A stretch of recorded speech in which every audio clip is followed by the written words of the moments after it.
Staging your property is one of the biggest things that you've got to take into consideration when you're running service accommodation.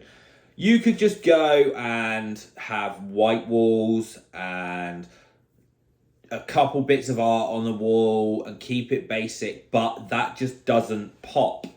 Obviously, there are interior designers out there that use this and they're really good at it, but from experience, I would say white is a very difficult one at the beginning to make work.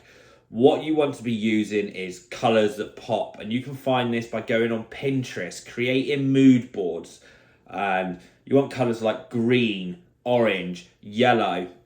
We tend to stick with green and mustard yellow. We've got some properties which are like a baby blue type of colour, but all of our properties are vibrant, they're colourful.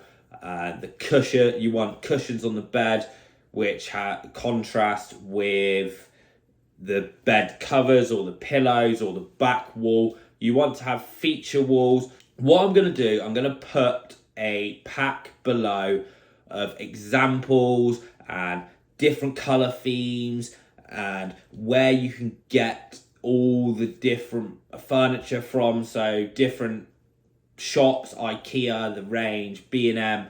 There is so many different places you can stage a property on a budget as well. You don't have to be spending tens of thousands on staging your property. Our most recent one, we spent just over £1,000 per studio. And this was mainly because of your linen costs. And we bought all the linen outright.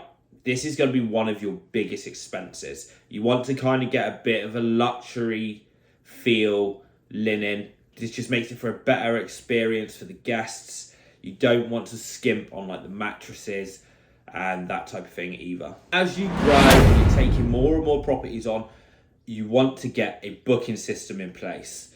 I would recommend doing this from the beginning, just because it's easy to get used to the booking system and how it all works, and then it's just adding another property on and copy and paste and just add another. But if you've got 10 properties and you're doing them all through Airbnb and booking.com, and then you're like, you know what? I want to get a booking system in place. It makes it a lot more difficult trying to link them all up at once and get them all on the platform, and it causes a lot of stress. So the one that we use is Avivo. There are others. I think there's Uplisting and a few different other platforms you can use, but the one we stick with is Avivo. It's got its ups and it's got its downs, the same as any of them, but as a whole, it is a decent platform. What this allows you to do is manage all your guest communications, you can even build emails that go out to the guests pre-arrival, post-arrival, get them to leave a review, add buttons and links into the emails, all that type of thing. And you can also modify all your bookings. You can take direct payments, which to do this, you will have to set up a merchant account. And this is one of the things, if you're going to go into a booking system and take direct bookings straight away, get your merchant account set up as soon as possible, because it can take months, or it can take 2 weeks, it could take 3 months. We had major issues trying to get a merchant account to come on board, mainly due to the company being so new. So shop around, there's loads of different companies. We ended up going with WorldPay, and that now is all smoothly running. Photography. Getting that money shot. So how do you get that money shot? Personally, we prefer to get a photographer in and just do it for us, which this is going to cost you, depending on the size of the property, between 100 and 500. Or there are options. You could go to a university, you can post on Facebook university pages and look for a student photographer, and they would be happy to come out and do it for £50 and use your work as their portfolio.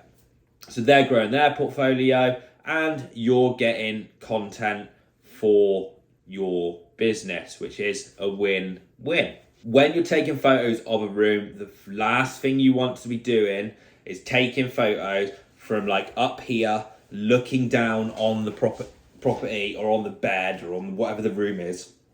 You want to be getting low and looking up. So good example of this is this one right here. If you can see, we are down low and we're shooting up across the bed. It's just capturing the property or the room in a lot better light. The next thing that we're going to talk about is PA systems. Now, this isn't something that you need straight away. You want to be taking phone calls, dealing with guests and learning the systems, because you're later on going to go and hand this over to a PA system once you've scaled it. So they'll be dealing with the guests and they'll be dealing with any inquiries. They'll be dealing with any issues. Maybe there's someone at the property, they didn't receive a code. Maybe there was an error with the system or something like that. They'll phone this number and they already have your codes for each properties. They have scripts in place so they know the general questions.